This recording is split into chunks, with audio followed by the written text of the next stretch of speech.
evening, everyone. It is your girl, Marcy Thomas, and I am so excited to be back with you again for another episode of the BGC Book Club. Today is extra special for a multitude of reasons. If you're watching this in real time, it is September 22nd, which is the first day of fall. It's also the first day of Libra season, and my birthday is coming up on this coming Friday, which is the 26th. So I am happy and excited. You see, I'm wearing my little brown, not just because I'm a brown girl, but also because I'm feeling folly right about now. I know folly is not a word, but nevertheless, I'm really excited to be here. So I just want to welcome you all and welcome you to the BGC Book Club. Whether it's your first time being here or you've been here many times, it's always a pleasure to come to you and share great books that are written by, for, and about us. Now, I'm coming to you from the outskirts of Atlanta, Georgia, originally from Cleveland, Ohio, and I'm excited because my guest is also an Ohio girl, so we're really going to have a good old Buckeye time tonight. So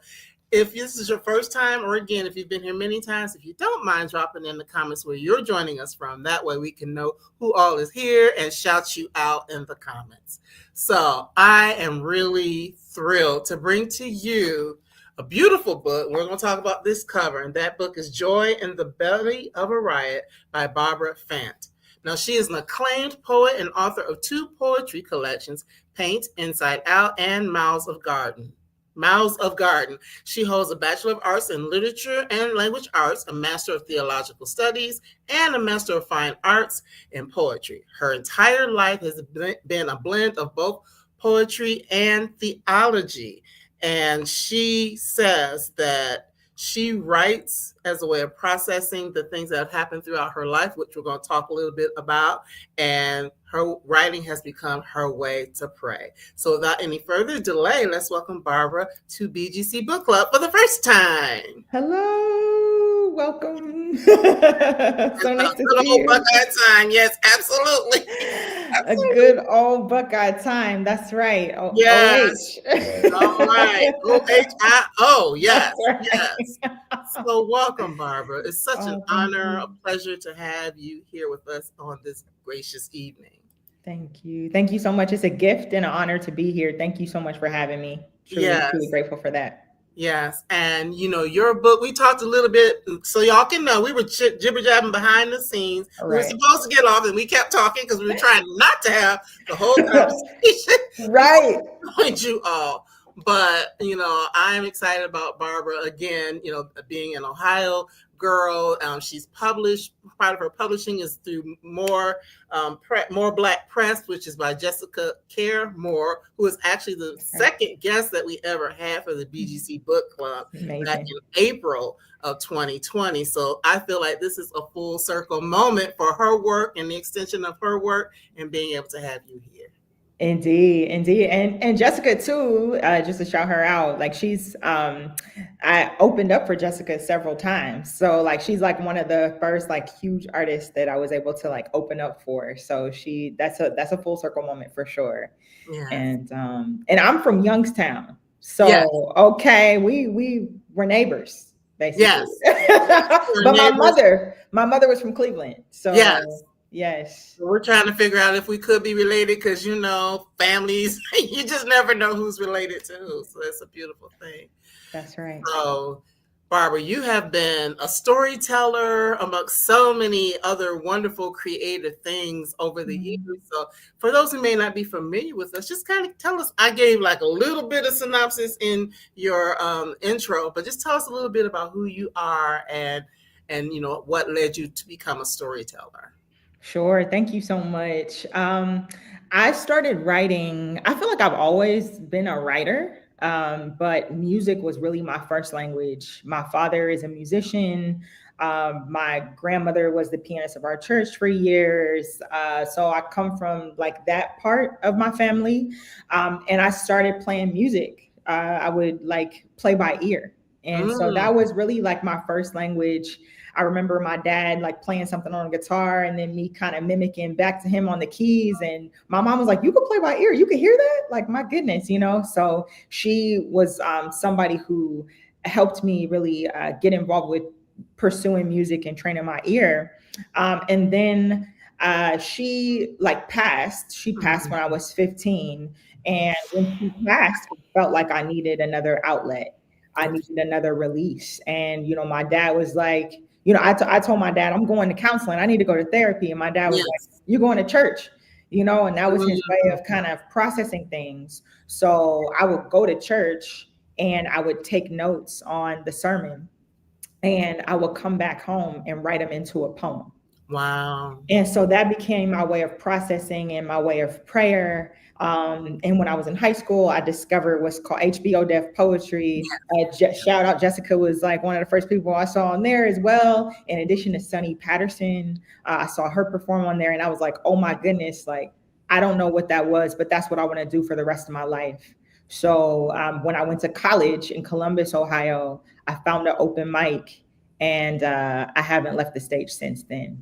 Wow, I love that. That is such, a story that's bitter and sweet because you found Yeah. your way into a new genre of storytelling and using your voice through something that was painful for you, but it also led you into, a new space. As Margaret said, positive and proactive processing. Yes. Yeah, Yeah, that's a yeah. good thing. But before we get away from the music, I do want to ask you a quick question because, I was looking you up a little bit. And not only do you do music, I saw that you are also a member of the Recording Academy as a.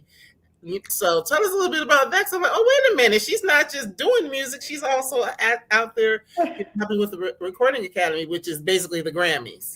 That's right. Yeah, no, thank you. Yeah, I became a voting member this past year. So I'm in the new class, the new member class of voting members for the Recording Academy. So it's an honor. As some folks know that the Recording Academy added on a new category, which is really we're kind of like testifying to the true element of spoken word. And Mm-hmm. so many poets are now submitting their work, and so a lot of the poets are in the academy now. And so it's just wonderful work that folks are doing to kind of they have done. Jessica was a part of that too, Right. along with Jay Ivy and a lot of folks to get that off the ground. And now a lot of poets are in the space, and we're making waves. All So right.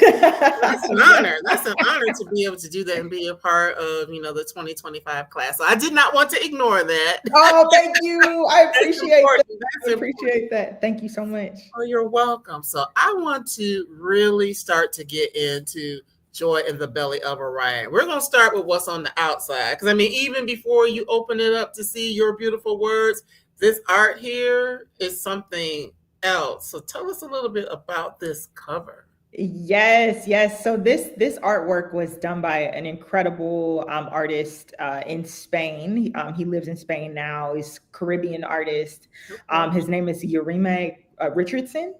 And on IG, it's at Pop Caribe. So look him up because he's fantastic. You could actually find that painting somewhere Oh, too. wow. So that is a actual painting that he did along with the.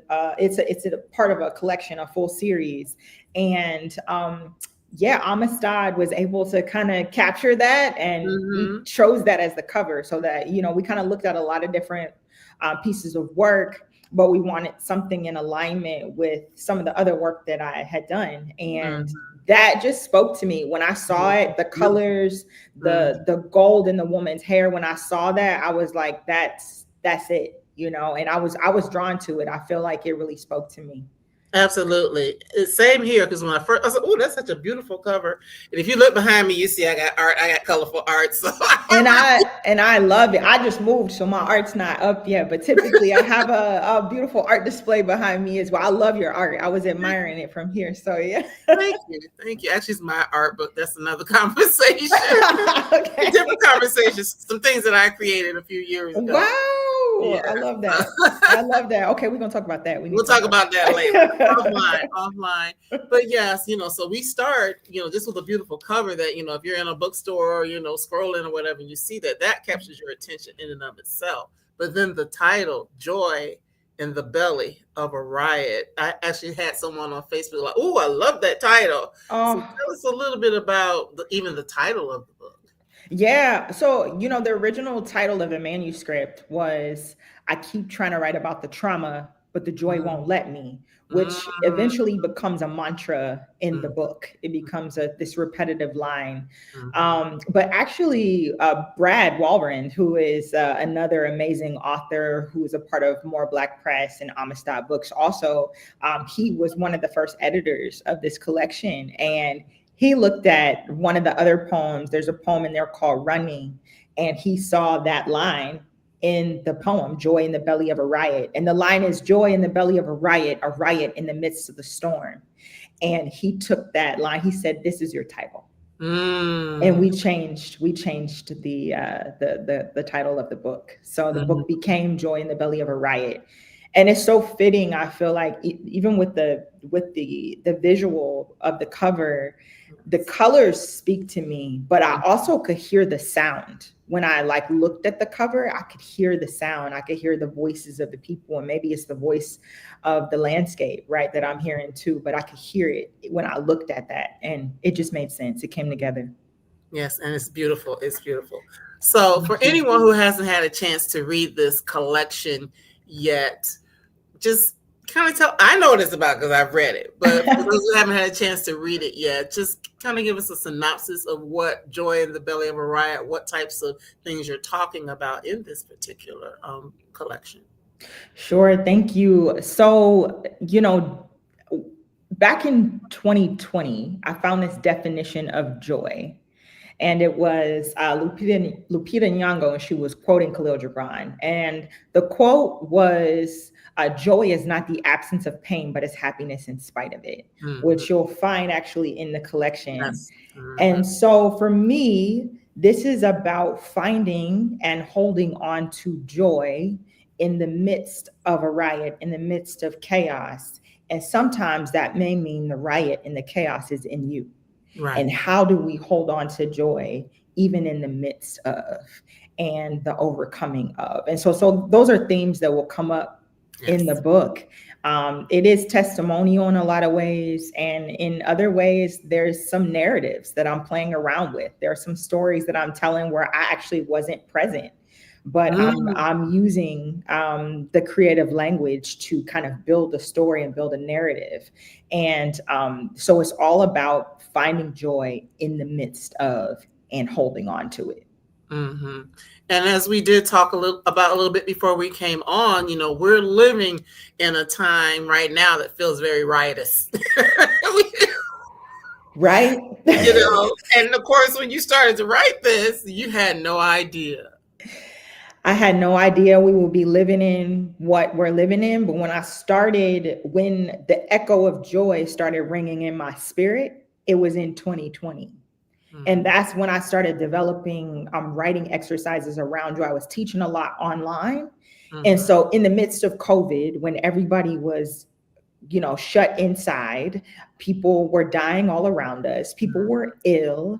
And I started talking about finding ways to have joy in the midst of what you were experiencing. So fast forward, this book now coming out, we Mm-hmm. are in the midst of a whole nother kind of A riot, different a type of whole nother riot, kind of but still a storm, right? riot. Yeah. Yeah. So who would have known? And that's something that the publisher said, this is a timely book. And I could have never predicted that we would be in what we're in right now. But yes, thank God that it is timely. It's definitely timely. And, as you said, it's, there's personal narratives within the Mhm. poems and prose, but then there are a lot of things in here that even if it's not your story, the person who's reading it, they can relate. There are things that are, universal that we all may deal with. May not look exactly the same, but we've experienced that same feeling. Yeah, I sure hope so. I hope that people are able to resonate with the work, and that they're able to see themselves, or bits and pieces of their own story in the work, and that they can find some hope. So one of the things that I wanted this book to do, that is different from some of the ways my other books have worked, is that I wanted to be able to offer real tools. Okay. The way that I facilitate in a workshop, where I want people to walk away with some tool for healing, is the way I wanted this book to feel. Now, you've mentioned a couple of times that you teach. Now, we are going to get into some of the sections of the book. There Okay. are 5 sections in the book, and there are poems within each section. So I may have you share a few with us, because the whole point is for y'all not to hear the whole thing. We aren't going to do that. We just want to I always say, give you an appetizer of what's ahead. I But you love have it. mentioned that you teach. So just talk a little bit about that, because I know a lot of people are looking for ways to, maybe to use their creative brain, or to, put things on paper. So where do you teach, or what type of teaching do you do? Sure. Yeah. So for many years, I have worked in prisons. So I have taught art as a form of healing inside youth and adult corrections, really since I was like 19 years old. It was Wow. one of my very first jobs. And I honestly like fell in love with the people in the space. And it's the reason I eventually went to seminary, is because I felt connected to the space. I felt called to it. And so I started teaching as a form of healing in that space, but then also in a lot of communal settings. So that's everything from facilitating for folks who are in recovery, survivors of human trafficking, survivors of domestic violence, worked in a lot of different communal settings. And so right now I offer community workshops. I do have a nonprofit that I'm still getting up off the ground. But for a while we were holding, my sister friend, Tiffany Kendrick, and I were holding these kind of bloom and write sessions, basically. And they were just open to the community to basically, we did a 4-part series, basically for folks to kind of just drop in and do some reflexive writing with us. So right now, I'm currently not active teaching, just facilitating in community, but I serve as program director at Homeboy Art Academy, which is part of Homeboy Industries. So we serve young people who are formerly incarcerated and actively gang involved. Oh, wow. Oh, yeah. We definitely have to talk afterwards. Okay. I know somebody that you might be able to, work with in that regard.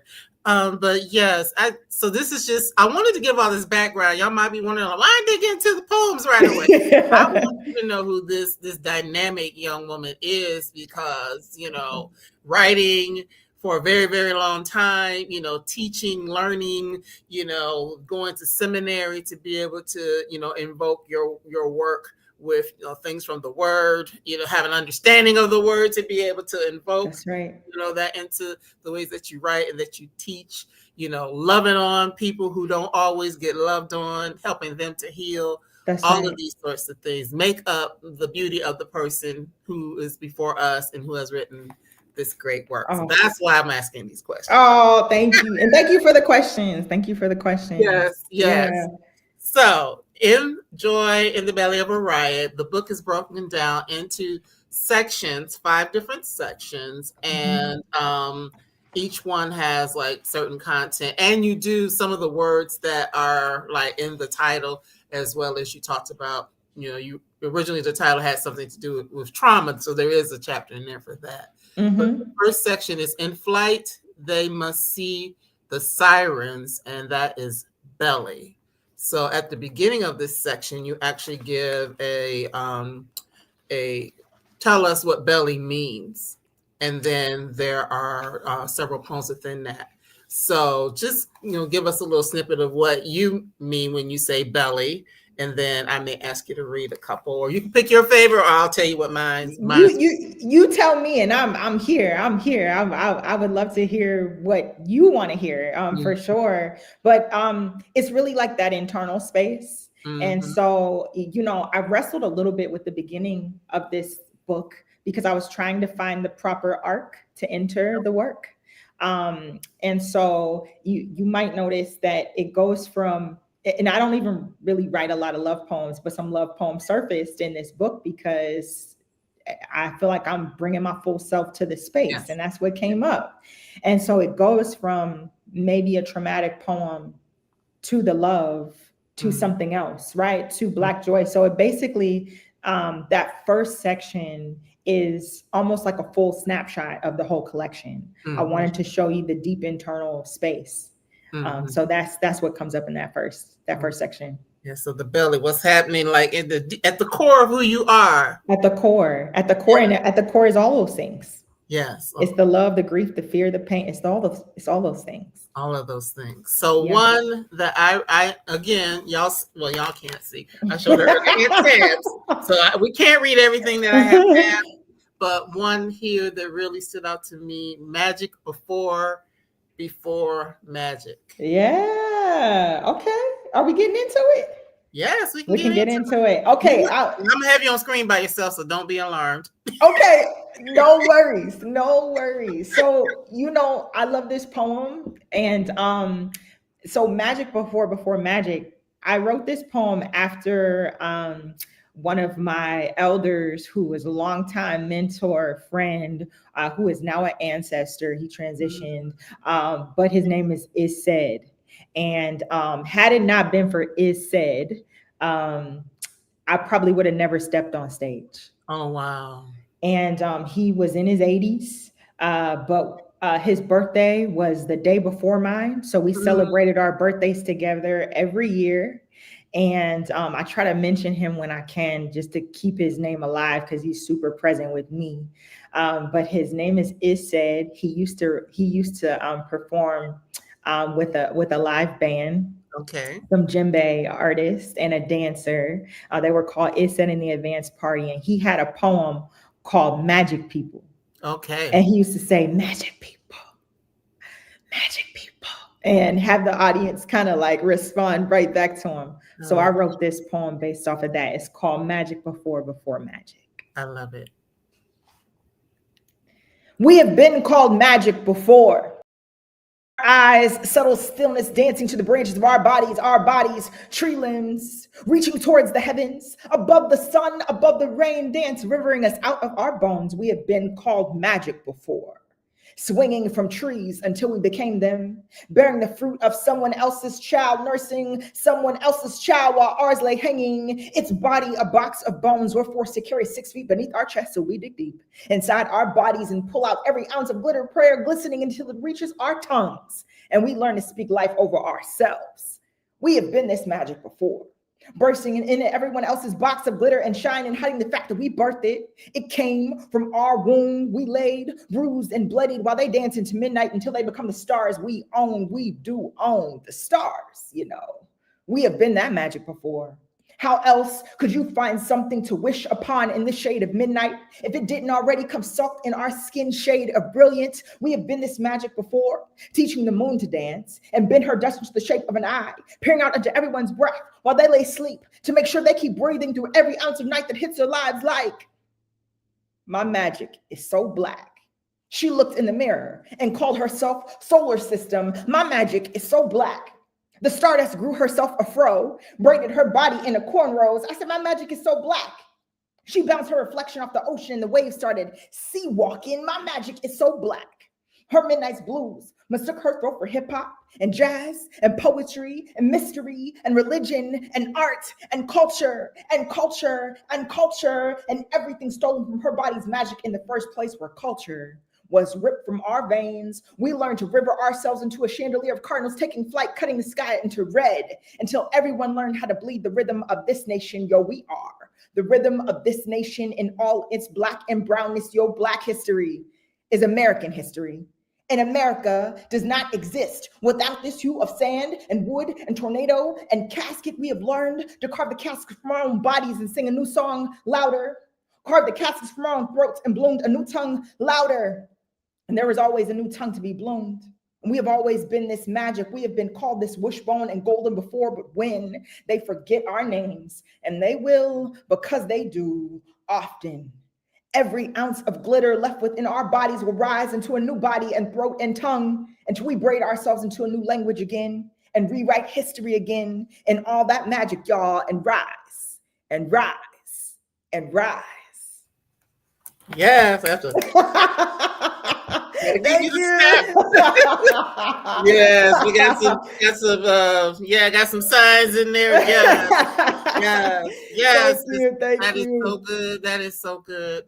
Thank you. Thank you so much. I appreciate that, and the backstory as well, because of course that's not written in here. So I know. you here is to know what the inspiration was. And I know I said you said it is your friend. It is said. Yeah, It like the word is is said. It said. is Yep, said. it's said. That's right. Like the word it is said. That's right. Is said Yep. is pleased, is Ah. shouting and jumping for joy at that. And that was beautiful. But as you were reading, I do have to ask because I know that you are a spoken word artist. So there's definitely something that you get by hearing it read by Mm. you Ah. that you don't necessarily get when you're reading it yourself. So from the Mm. standpoint of being the writer or the creator, um, do you find it challenging to write for the page when you're used to being on stage, or is it easy? Is it easy to do both? Yeah, that's a great question. I think because I have been writing and performing for so long, um, I write whatever I want to write and Mm, the way I want to write. And if it comes out right on the stage, perfect. If it doesn't, then we work it out later. But I edit more based upon my breathing pattern. So I always write for the page and the stage is for me secondary. I okay. usually edit, based off of my breathing patterns. And I think that just comes from like someone told me years ago, like, if there was no stage, would you still write? And I'm like, Mm, well, yeah, absolutely. Like, that's writing is the healing part for me, for sure. I think the performance piece of it and the being able to get it out loud is another layer of release. But for me, that first part is always getting it on the page. So, okay. but yes, I slammed for years. I did Yes. grow up in competitive poetry and Mahogany Brown. Shout out Yes, to I know Mahogany her. I need Earl to get her Brown. over here, but I definitely know who she is. Yes, yes, she is nominated for the National Book Award, in addition to up for an Emmy this year. But she used to run a press called Penmanship Books, and she published my very first book when I Okay. was 20 years Oh, old. wow. Oh, okay, so you've been rolling with the giants from the beginning. I love that. you But you know, are a giant yourself. Oh my goodness. Well, thank you. I never really saw myself that way. I think just being when I was coming up in Ohio, because Ohio is kind of like we don't always get what the coasts get, right? So Mhm. we didn't really have a youth slam scene.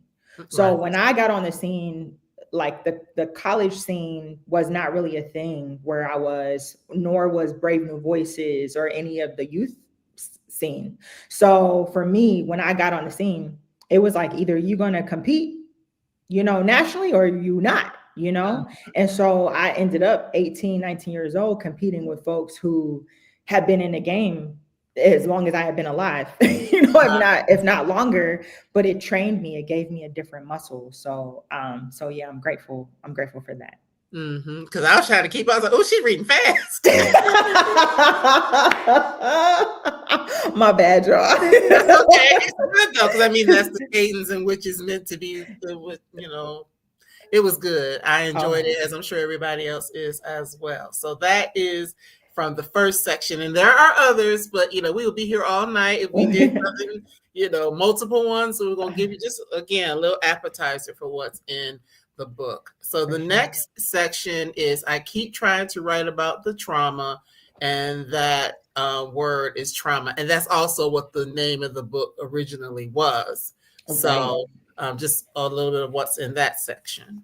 Yeah, I mean, this is you actually see that poem kind of laid out there later in multiple sections. So it's I keep trying to write about the trauma, and then it's I keep trying to write about the trauma, but the joy won't let me. And I mean, really, it's just me kind of sharing very traumatic snippets Mm-hmm. that have kind of taken place and how it kind of drives the rest of the narratives going forward. But this is kind of, I mean, I think several spaces, this section and kind of the next section, but this section in particular, I'm giving you kind of some traumatic snapshots that Mm-hmm. of my life, if you were to think about it that way. Mm-hmm. Oh yeah, and Margaret saying, yeah, there was so much to unpack. It went by in a blur. Blessed to hear it. Now we can read it and get more attitude. Indeed. So sorry. That's okay, but You know that's what? okay. Sometimes when I hear that poem, I'm like, "Oh, I need a djembe behind me," and I've done it with a djembe. You know what I mean? But I kind of hear it Mhm, with the djembe too. But yes, mhm, yes. mhm, mhm. Yes, but it definitely, just speaks to your passion and Mhm, talking about it. But in this section, and you are right, you do talk about, traumatic things that are unique to your own experience, and then things mhm. that other people may have experienced as well. And, as I said earlier, even if someone doesn't have the exact same experience, we all have had things that have happened to us that we have had to grow through, hopefully to grow through, to heal through, and all of that. So in writing or performing, do you find that it helps you to heal as well when you continue to perform or read the same things? Does that help with your process? Yeah, certain poems, yes. Certain poems I have, read in the past or have written in the past. When I perform them, they bring me to a place that I no longer want to be. Gotcha. And so sometimes I always tell people, I used to tell this with the young people that I was working with inside, that um, once you write it, that's one layer of getting it out. Once you share it and perform it, that's a whole nother layer, and that Mm, release. And sometimes you only need that release one time, yeah. to consistently put your, so there are poems that I won't do because I'm consistently putting myself in a space that I no longer need to be in. Mm, Because there's an element of when you're performing or sharing something out loud or trying to convey it to an audience, there's an element of having to go back to that place yeah. and kind of having to relive that. So there are certain poems that I won't do. But if I can, if there are poems that bring me to a reprise or bring me back to a space of joy, or there's an arc in them, then I do bring those. So House of Dust is something that I typically read. I do read Magic before, Mm, and that's something that I can offer to a space, and it can help heal me, but also help heal other people. If I just leave you in the trauma, I'm just leaving you in the trauma, and I never want to leave anybody there, because I want to show people that we have full stories, that our absolutely. full testimony is to get to the other side, and that we may always be consistently in this space of healing. We're on a healing journey. It's a journey, but we don't stay in the trauma. And Mm-hmm. so when I'm performing or building my sets, I usually, try to move us through a journey. And that makes a whole lot of sense. As you were saying that, I'm thinking about, I have journals and I still have them, but it's like I may never go back and read them, because usually when I Yeah. do, it's like, oh God, you know what I mean? But Yeah. it may not even be that it was trauma. It may just be like, oh girl, you sure were silly back then. Whatever it is. Yes. Some Just like, stuff you don't need to go. okay, Some yeah. stuff need to stay in the past. You And know some what I stuff needs to mean? stay there. It needs to Yeah. stay there. I had someone say to me once, "Well, I got rid of that stuff because I don't want to leave this earth and have people reading all that foolishness." That's hilarious. I know. Yeah, you think about that when you're a writer too. Like when you put something out there, it's out there now. It's out there, so now everybody like, woo wee. Margaret's also a writer. Yeah, because the catharsis is past, but we keep it. Yep. You're like, Yep. yeah. But because it was the original name of the book, and it does lead into things that show up many times, if you don't mind sharing, I keep trying to write about the trauma. For sure. I would love to. I would love to. Let me just get there, and I will be happy to share that poem. Yes. I keep trying to write about the trauma, but the joy won't let me bend into anything other than the light. I keep stretching myself into 1,000 midnights, and I awake amidst a million stars. Sometimes their journey towards healing is louder than the healing itself. The walk towards becoming whole is often the fight of your life. Here is where I fight for my life. Here is where I see myself as more. It is much easier to dwell on the past, to recall all the places where I lost pieces of myself, rewalk all the streets collecting lost limbs, yet here I am, claiming wholeness from my tongue, Even when my body may not feel it is true, here I am, claiming freedom. When all I have known is bondage, here I am free, offering myself another chance at actually living, offering my heart another chance at beating, offering my soul another chance at finding rest, even while I am still in this body. My pen wants to keep rewriting all the things I have survived, the many lives I have lived, but the joy is forcing me to reimagine a future. The joy is forcing me to claim a future. The joy is calling me into a future. The joy refuses to let me bend into anything other than the light. Yes.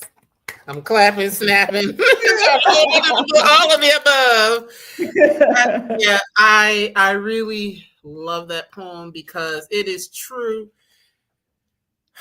How many of us have been in that place where we're holding on to not the joy and understanding what it means to be able to access joy and lean into it, because we all have been through things, different things in our lives, you know, from when we were little throughout life. Shoot, yesterday, earlier today, you know, we go through things that can cause us to be in this place of feeling traumatized or whatever the case may be. But it's something about moving beyond that and being able to access joy. Absolutely. And I think that, you know, especially those of us who have had, you know, particularly traumatic childhoods, you know, things that have happened beyond our control, it's you almost kind of grow up into the shape of the trauma, right? And it becomes your narrative. It becomes, you know, your name. You know, and we have to redefine who we are. Sometimes it becomes our identity. And so that's something that I've had to teach myself, and that in my writing I'm always exploring. I'm always on this journey to get better, to and not, maybe better is not the word, but to heal, right? And to grow and to move, to bend into anything other than the light, right? Like that's what I'm always constantly bending towards that. And writing has given me a tool and a way to kind of process and access that. But if we're not actively working on that, we will stop at the trauma and define ourselves that way, and that becomes the fullness of our story. And it's not.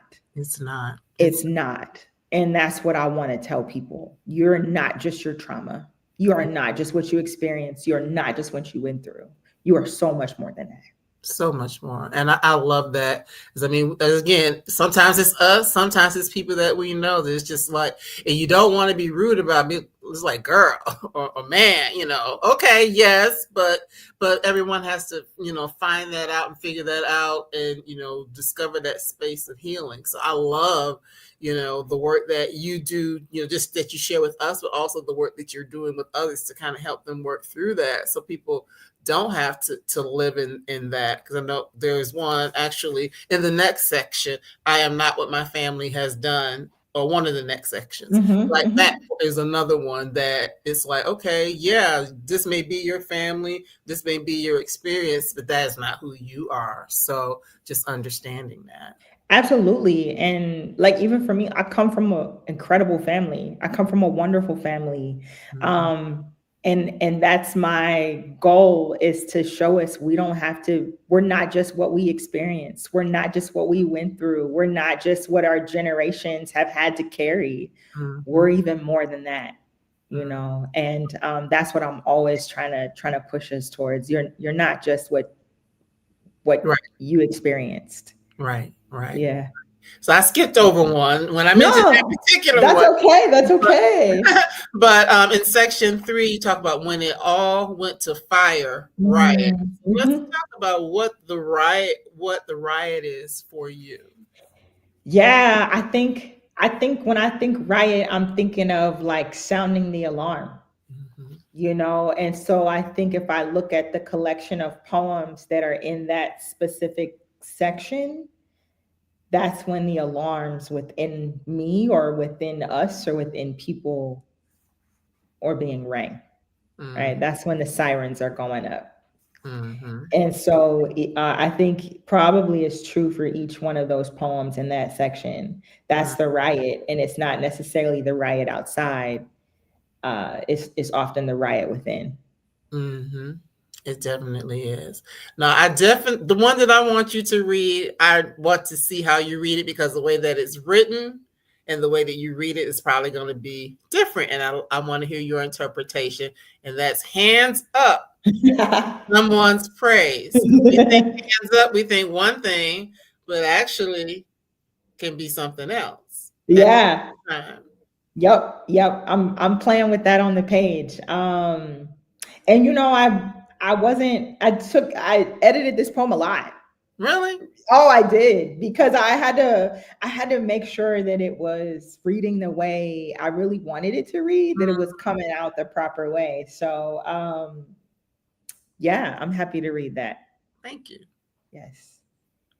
Hands up, someone's praise. When the hands go up in the flash of a siren or a don't shoot, it could be a hallelujah. It could be a praise, an unearthing shriek in the air, a pierce into the clouds, a line of blood cutting across the sky, a voice carving out a home for itself in the middle of the air, limbs suspended in the air, finding right from left, split from each other, both fighting to climb inside a light that was not built for them, a darkness clothed in a skin bearing their name, a heaviness perched on a church pew when the gospel goes up. Sometimes the bullets still fall down. The blessings, only a sound, dreams, sweating from skin, running in the middle of the night, trying to find a home. And the only home we know, we are trying to find home.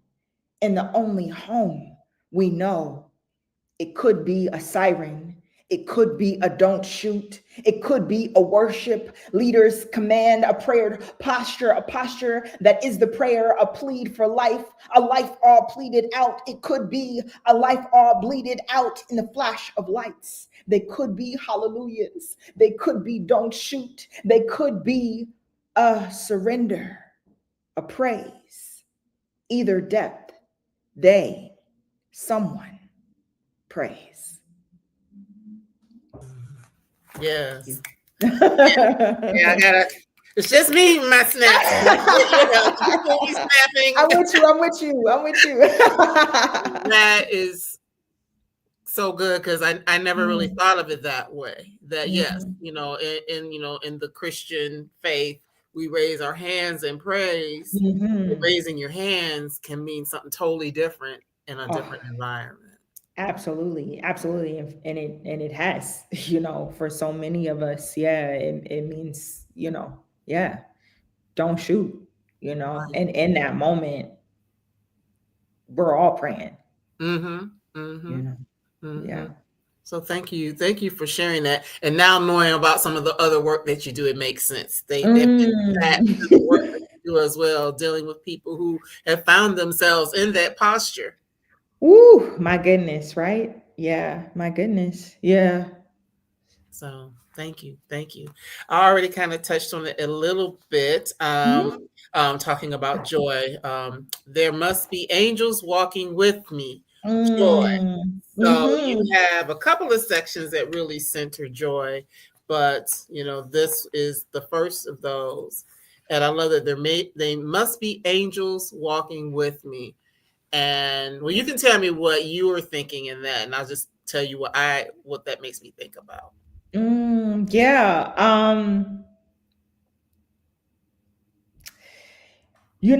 This it's one of my favorite poems, I think, in the book. And I think it's just because it takes me along this journey to remind myself that there were always angels there. Mm-hmm. God was always present. Mm-hmm. Mm-hmm. And there was always safety, even in the face of fear and deep unsafety. I was always protected and covered. And Yes. I think that is what this whole like section is about the angels that walk with us and that have consistently walked with us. Yes. And I mean, I'll let you know, you can read that poem for us, but I just think, in thinking about that, we talked about it a little bit earlier, how right now we're in a time where a lot of things are changing, right? A lot of Yeah, things that our ancestors went right. through, we're dealing with stuff again. Our ancestors and some of our elders who, were here when they saw us, as Black people, achieve or have access to certain things that are now being stripped away. And so just thinking about that those people are walking with us and guiding us through this time, helping us understand how to manage, how to be able to continue to access joy, because when times were bad, people always figured out a way to access joy. So, just to understand that those people are still walking with us, I just think that's pretty powerful. Yeah, we're always covered. And that's what even in the midst of, I'm gonna try to constantly remind people we're always covered. Mm-hmm. They were always covered, we're always covered. Mm-hmm. We have divine protection around us and surrounding us. And Mm-hmm. we just have to keep walking forward and doing what we are called to do. They did what they were supposed to do. Right. We gotta do what we're supposed to do and know that we're Absolutely. covered in the midst of it. Mm-hmm. Mm-hmm. Yeah. Yes. All right. So there must be angels walking with me. Yes, I'm happy to read that poem. Yes. There must be angels walking with me. I used to wake up fighting demons in my sleep, funerals, a parade in my dreams, emergency button above my bed, a crescendo of bullets cascading the sky. But we were kept alive. Can't you see? There are angels walking with me. Devil tried to swallow me whole, claim my life, but God told death, she's mine. Sound of burning buildings, all the dreams about caskets, and then I had to pick out my mother's. But when he had the gun to my head, the bullet never released. When the men on porch, crowbar in hand, they weren't able to shatter the glass. This body, stray bullets, never caught any of us by the throat. All limbs still left intact. Every weapon that formed, but did not prosper. Can't you see how there are angels walking with me, parting the sea of every storm like a mouth with a praise pouring out? There are warriors in my blood, a cloud of giants chanting in ancestor rhythms surrounding my sleep and my day, my back and my before. There are generations speaking through me, a swarm of swords swinging from my mouth, a lineage of prayers falling from my tongue. Know that there are angels carrying me. Can't you see how there are angels walking with me? Yes. Yeah. That is, I love that. That is beautiful. Oh, thank you And so much. just, I love, your command of language, of course. Mm. But then also the fact that we talked about a little bit, the fact that you did go get a degree in theological studies. So, of course, learning about the Bible. And I don't always tell people this, but I actually went to seminary for a while myself. So I do What? understand. Oh my god. Okay, we gotta talk. See, we got Yeah, more yeah, stuff to talk yeah. about. We What got a we lot of stuff doing? to talk about. We're gonna have to get on the phone and be like, girl. Girl, yes, for sure, for sure. Ashland Theological Seminary right there in Ohio. Wow, I know exactly where that is. I went to seminary in Ohio too. I went to the Methodist Theological School in Okay. Ohio. So, Okay. yep. But yes, just an understanding. It's something about studying the word for yourself Mm-hmm. and being in those spaces and learning some things that goes beyond what you may get in a typical, Sunday sermon. Well, she's like, well, she say so many things to come ante up for the after show. Right? Exactly. Exactly. But, I love that because it gives you a different perspective that you might not get just from Sunday morning or even from Bible study. Yes. So, in terms of your writing, how did that experience or getting that additional education really inform your work? Yeah, absolutely. Thank you for that. So I went to seminary initially because I wanted to become a prison chaplain. I thought I was getting Okay. called to become a prison chaplain. And in order to be like ordained in the denomination that I was a part of, I needed to go to seminary. So that's initially why I went.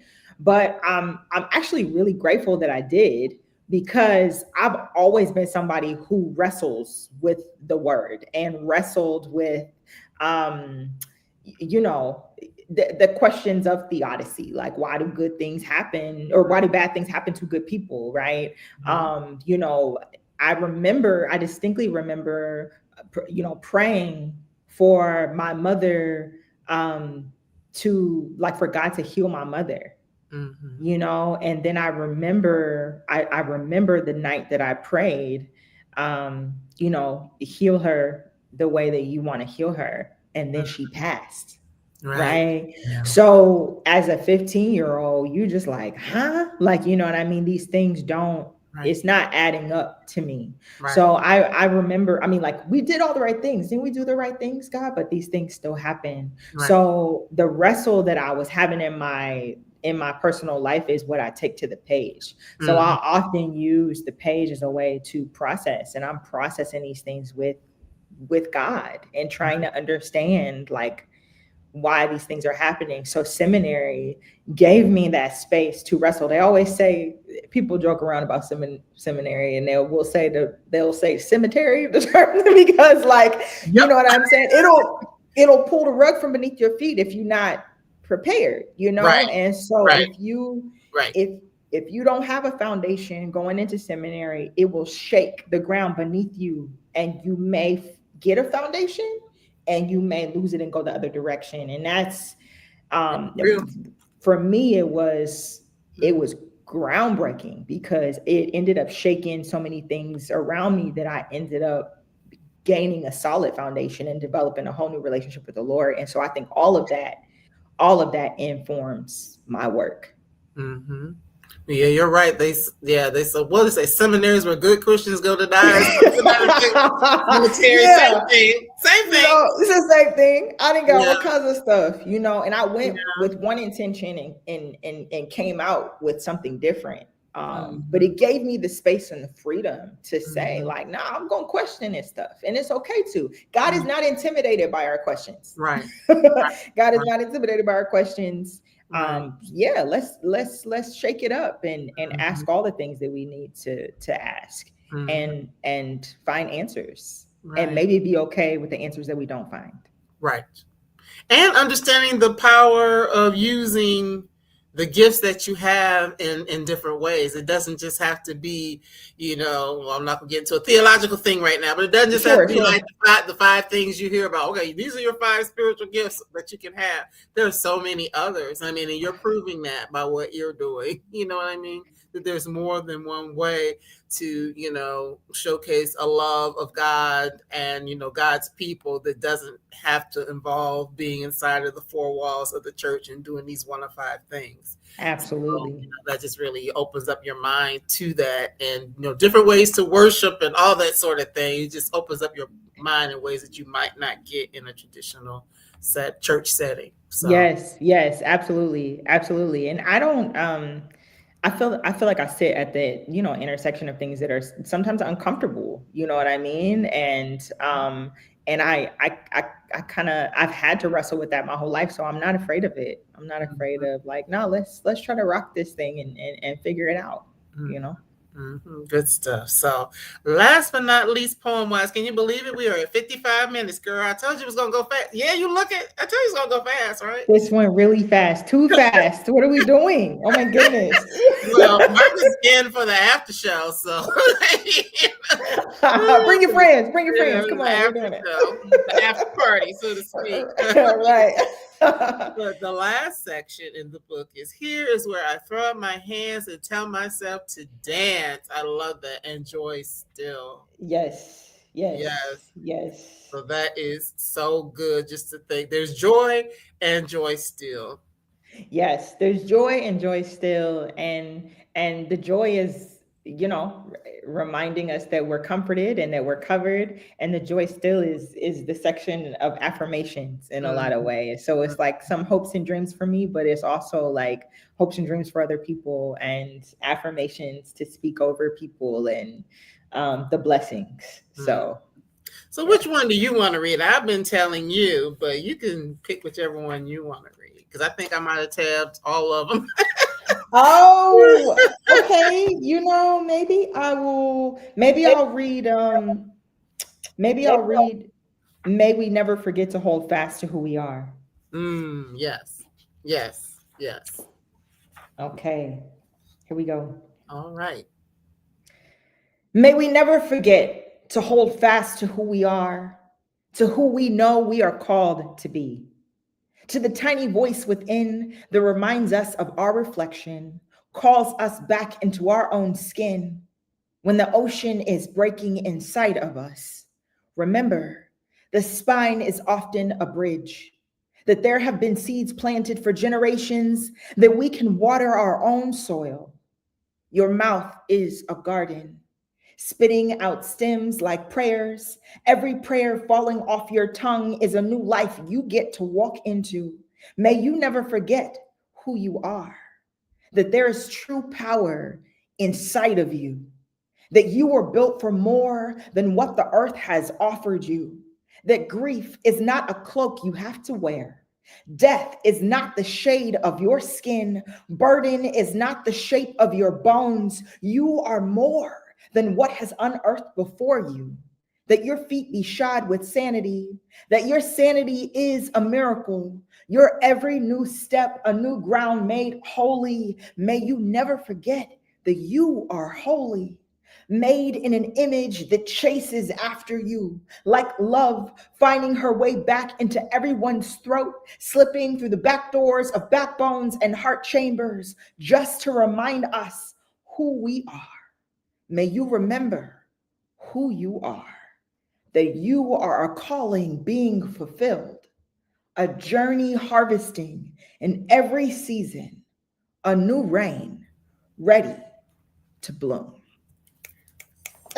My last snaps, my quiet snaps. Let me get a little closer. Thank you. That's so good and a beautiful way for us to close out, your poems and everybody. This is an appetizer. You got to pick up a copy of the book to get the full meal, right? All 5 courses, right? Yes, please, please. Yes, yes, we love it. Because it's just so good to to read your words, to be inspired, to think about what it means to go through a process of healing Mm. ourselves, our communities, our world. Even there are things that really expand beyond just our own personal things. So you Mhm. know to quote Bible, for such a time as this. For such a time as this, we were created. We didn't know we would be here at this We did not time, know. but God knew, you know. God So, knew that yeah. God knew. So, of course, Barbara, I know that you have a lot of things coming up. I saw you got some events, even one with Jessica coming up this weekend and That's things like right. that. So, for those who may watch within the next few days, catch it early. Where are places that you may be or that you will be in the coming week or, a couple of weeks, couple of months so people can find you? Yes, awesome. Thank you. This Saturday, if you are in Los Angeles, I will be at Village Well. Village Well is a lovely bookstore in Culver City at 6 o'clock. I have some guest artists coming with me: Bridget Bianca, Alicia Wise, Yasmin Monet Watkins, and Natasha Dayon. And we'll be performing together. I'm super excited about that. So if you're in Los Angeles, please come see us Saturday, the 27th at 6 o'clock in Culver City at Village Well. And then the next day, yes, I'm taking a red eye to get there. I will be in Harlem. Oh, wow. So I'll be at the Langston Hughes house. So please come see us there. That's at 5 o'clock. So if you're in the New York area, please come see us at the Langston Hughes house at 5 o'clock. I'll be there with Jessica Care Moore, Brad Walren, and Mahogany L. Brown, and some other guests as well. So I'm super excited for that. And then if you're in the Midwest area and you want to come see me in Ohio, Ohio. I'll be in a few different cities in Ohio, Youngstown included, which is my Yes. hometown. In addition to Columbus, which helped cultivate my craft. All my family is there. So we'll be there. I'll be there really through October. Let's see, October 9th through the 16th. Okay. So I have several events there, including a reading in Youngstown, which is Ohio Nonviolence Week on the 9th. So I have some artists that will be there with as well. And then October 12th is the release at the Lincoln Theater. So if you're in Columbus, October 12th, come see us at the Lincoln Theater. Mahogany L. Brown will be there with me as well, in addition to some incredible artists. So I'll be around. Come see me. And in case you all missed it, hopefully you didn't because it's been scrolling the whole time, but you can follow Barbara on IG as well as check out her website to see some of the places that she's going to be. And Margaret, like, what an uplift. Thank you for connecting here. Absolutely. Absolutely. You know, we always try to bring you the best of the best. So Barbara is one of those beautiful people, and this is the first time, but it definitely will not be the last because I know you're putting beautiful work out into the world, and I know that there's definitely more to come. Oh, I'm so grateful. Thank you for being so gracious. Thank you for this lovely platform, and I'm looking forward to us connecting again soon. Absolutely, absolutely. Well, like I told you before, go grab some water because you've been talking and reading and all that. And I'm just going to give people some announcements, and I will see you in just a moment, Barbara. Okay, sounds good. Thank you. All righty, you're welcome.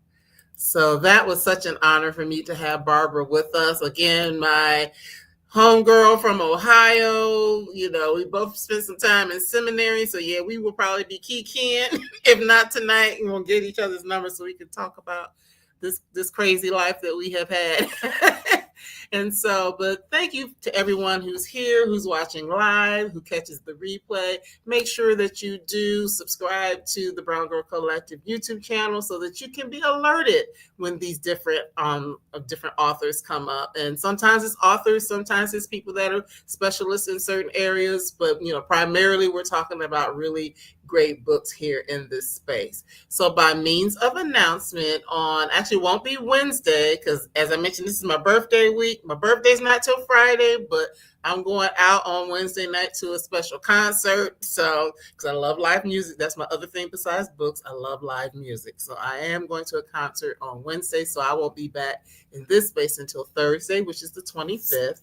And I will be talking with Karen Walrond about In Defense of Dabbling, the brilliance of being a total amateur. And this book is for those of us out here who like to try a bunch of different things and sometimes feel like, I can't do that if I'm not good at it. But she's talking about it's okay, you can do different things and try different things, and you don't always have to be an expert, nor do you always have to feel like you're going to monetize it. So there's that. And then on next Monday, which is September 29th, I will have Robin Allison Davis with us with her new memoir, Surviving Paris, a memoir of healing in the city of light. I know it's kind of hard to see because of the light, but yes, she will be here on Monday, the 29th. Then I'll be traveling the rest of that week, so you won't see me live, but the following Monday, which is October the 6th, I believe I will be back with These Heathens by Mia McKenzie. She was actually scheduled to be here before, and we had to switch the date. So her rescheduled date is October the 6th to talk about These Heathens. And so that's it over the next couple of weeks. So I do appreciate you all for being here as always. And please continue to, again, like, follow, share, all of those things. And more importantly, pick up the books by the authors that we have here. So again, in case you need to see it again, tonight's book was Joy in the Belly of a Riot. And we do want you to go ahead and grab a copy wherever books are sold. So you all take good care of yourselves, and we will see you again on Thursday. Have a good night. Bye-bye.